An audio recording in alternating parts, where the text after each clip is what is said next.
एक बार 4 भाई बहन आरव, वीर, मीरा और तारा छुट्टियों में पहाड़ियों के पास जंगल की सैर पर निकले। तारा सबसे छोटी, जादू और पुराने रहस्यों की कहानियों में खो जाने वाली लड़की थी। जैसे ही वे जंगल में आगे बढ़े, उन्हें एक चमकती हुई झील मिली। झील की लहरें कुछ फुसफुसा रही थीं, एक अनजानी भाषा में।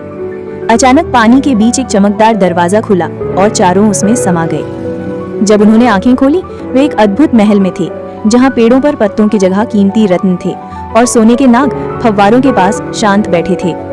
सैनिकों ने उन्हें देखा और तारा को देखकर चौंक गए। हमारी राजकुमारी लौट आई, वे बोले। पूरे राज्य में खबर फैल गई, राजकुमारी नायरा लौट आई। नागरानी वासवजा, नागों की रानी, अपने सिंहासन से उतरी। उन्होंने तारा को देखा और उसकी आंखों में देखकर कहा, मेरी बेटी, मेरी खोई हुई राजकुमारी, तुम वापस आ गई। तारा और उसके भाई बहन हैरान थे, लेकिन तारा की शक्ल उस गुमशुदा राजकुमारी नायरा से बिल्कुल मिलती थी। राज्य में उत्सव मनाया गया, सबने नाच गाया और पहली बार वर्षों में महल में खुशियां लौटी। लेकिन तारा के दिल में कुछ अजीब सी बेचैनी थी। एक रात तारा महल की एक रहस्यमयी गली में पहुंच गई, जहां दीवारें रोशनी से चमक रही थीं। वहां एक बड़ा सा चांदी का आईना था। आईने के अंदर से एक धीमी आवाज आई, मुझे बचाओ, मैं असली राजकुमारी हूँ। तारा ने देखा, उसके सामने खड़ी थी एक लड़की जो हूबहू उसी जैसी दिखती थी, लेकिन उसकी आंखों में दर्द था। वो बोली, रानी मेरी सौतेली माँ है।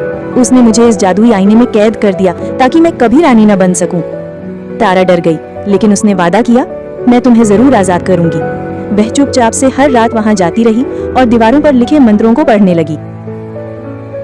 इधर रानी तारा को और अधिक प्यार दिखाने लगी, लेकिन भीतर ही भीतर वो उसे मारने की योजना बना रही थी। एक पूर्णिमा की रात को उसने घोषणा की, आज तारा को राजकुमारी घोषित किया जाएगा। लेकिन तारा सब जान चुकी थी। उसने अपने भाई बहनों को कहा, तुम लोग सैनिकों का ध्यान भटकाओ, मैं नायरा को मुक्त करने जा रही हूँ। तारा आईने के पास गई और मंत्र पढ़े। आईना कांपने लगा, फिर टूट गया। नायरा बाहर निकल आई। उसकी आंखों में अब डर नहीं, बल्कि तेज था। दोनों लड़कियां नायरा और तारा सीधा मंदिर पहुंची, जहां रानी यज्ञ कर रही थी। जैसे ही उसने दोनों को देखा, वो डर गई। ये कैसे हो सकता है, दो नायरा? नायरा आगे बढ़ी, अब तुम्हारा जादू खत्म हुआ माँ। उसने राज मंत्र का उपयोग किया और नागरानी एक पत्थर की नागिन बनकर सदा के लिए कैद हो गई। लोगों ने खुशी मनाई, असली राजकुमारी वापस आ गई थी। लेकिन नायरा ने तारा को गले लगाकर कहा, तुम सिर्फ मेरी परछाई नहीं, तुम मेरी बहन जैसी हो। अगर तुम न होती, मैं आजाद न हो पाती। नायरा रानी बनी और तारा व उसके भाई बहनों को राज्य की विशेष उपाधियां मिली।